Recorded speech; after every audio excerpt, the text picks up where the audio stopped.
नमस्कार, मैं हूं आपकी होस्ट और आप देख रहे हैं देश की सबसे बड़ी रक्षा रिपोर्ट। और आज बात होगी उस नए योद्धा की जिसके नाम से ही दुश्मनों की रणनीति बदल सकती है। गुजरात के हजीरा से सामने आई एक तस्वीर ने पूरी दुनिया के रक्षा विशेषज्ञों का ध्यान अपनी ओर खींच लिया है और सबसे ज्यादा बेचैनी अगर कहीं देखी है तो वो है चीन में। जी हाँ, प्रधानमंत्री नरेंद्र मोदी ने भारत के सबसे आधुनिक, स्वदेशी और अत्याधुनिक लाइट टैंक जोरावर का निरीक्षण किया है। लेकिन यह सिर्फ एक टैंक नहीं बल्कि भारत की रक्षा आत्मनिर्भरता का प्रतीक और भविष्य के युद्ध क्षेत्र का गेम चेंजर माना जा रहा है। आज के इस विषय विश्लेषण में जानेंगे कि आखिर क्यों जोरावर को भारतीय सेना का नया ब्रह्मास्त्र कहा जा रहा है और कैसे यह एलएसी पर चीन की हर चाल का जवाब बन सकता है।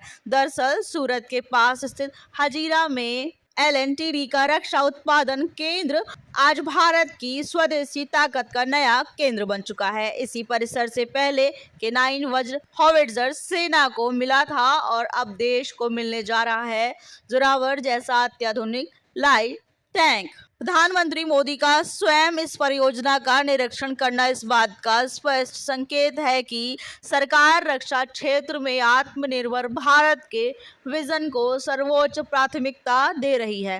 यह परियोजना डीआरडीओ और निजी क्षेत्र की अग्रणी कंपनी एलएनटी के सहयोग का शानदार उदाहरण है, जहां सरकारी अनुसंधान और निजी तकनीकी क्षमता ने मिलकर एक विश्व स्तरीय सैन्य प्लेटफॉर्म तैयार किया है। साल 2024 में जब इसका पहला प्रोटोटाइप सामने आया था तभी से वैश्विक रक्षा विशेषज्ञों की नजर इस पर टिकी हुई थी। अब बात करते हैं इसकी सबसे बड़ी ताकत की। भारतीय सेना के पास पहले से T-90 भीष्म और T-72 अजय जैसे शक्तिशाली टैंक मौजूद हैं, लेकिन उनका भारी वजन उन्हें लद्दाख और ऊंचे पर्वतीय इलाकों में सीमित कर देता है। यहीं पर जोरावर अपनी असली ताकत दिखाता है। करीब 25 टन वजन वाला यह लाइट टैंक अपने भारी टैंकों की तुलना में लगभग आधा वजन रखता है।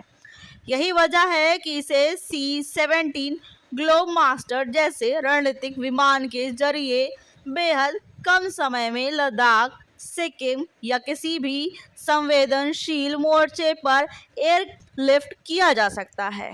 लेकिन इसकी ताकत सिर्फ हल्के वजन तक सीमित नहीं है। जोरावर को इस तरह डिजाइन किया गया है कि यह नदियों, जलाशयों और कठिन भौगोलिक परिस्थितियों को आसानी से पार कर सके। पूर्वी लद्दाख के पेंगोंग क्षेत्र से लेकर पहाड़ी नालों तक यह टैंक दुश्मन के लिए किसी चुनौती से कम नहीं होगा। अब बात इसकी सबसे आधुनिक तकनीक की।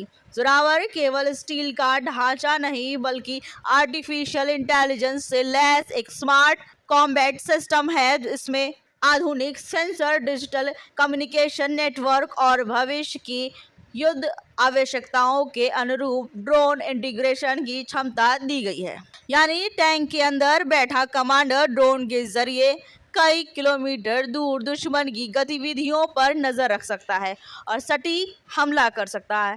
इतना ही नहीं, इसमें एंटी एयरक्राफ्ट सुरक्षा क्षमता भी शामिल की जा रही है, जिससे यह दुश्मन के अटैक हेलीकॉप्टर और आत्मघाती ड्रोन जैसे खतरों का भी प्रभावी जवाब दे सकेगा। अब बात इसके नाम की। इस टैंक का नाम 19वीं शताब्दी के महान डोगरा सेनापति जनरल जोरावर सिंह के सम्मान में रखा गया है, जिन्हें भारत का नेपोलियन भी कहा जाता है। उन्होंने लद्दाख, तिब्बत और बल्टिस्तान जैसे दुर्गम इलाकों में अपने अद्भुत सैन्य कौशल से इतिहास रचा था। आज उन्हीं के नाम पर बना यह टैंक हिमालय सीमाओं की सुरक्षा का नया प्रहरी बनने जा रहा है। फिलहाल डीआरडीओ इसकी कठोर परीक्षण प्रक्रिया में जुटा है। इसे लद्दाख की माइनस तापमान वाली बर्फीली परिस्थितियों से लेकर राजस्थान के तपते रेगिस्तान तक हर चुनौतीपूर्ण माहौल में परखा जा रहा है।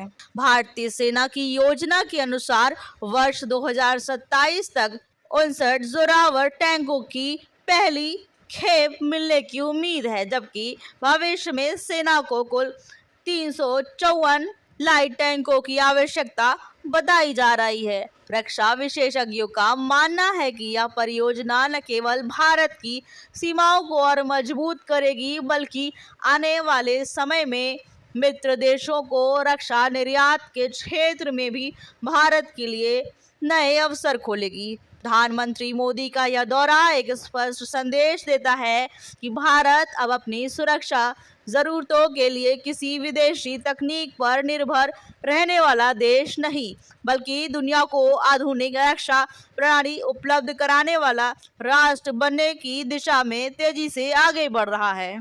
और अब सवाल आपसे, क्या आपको लगता है कि जोरावर के सेना में शामिल होने के बाद एलएसी पर सामरिक संतुलन पूरी तरह भारत के पक्ष में मजबूत हो जाएगा? अपनी राय हमें कमेंट में जरूर बताएं। नमस्कार, जय हिंद।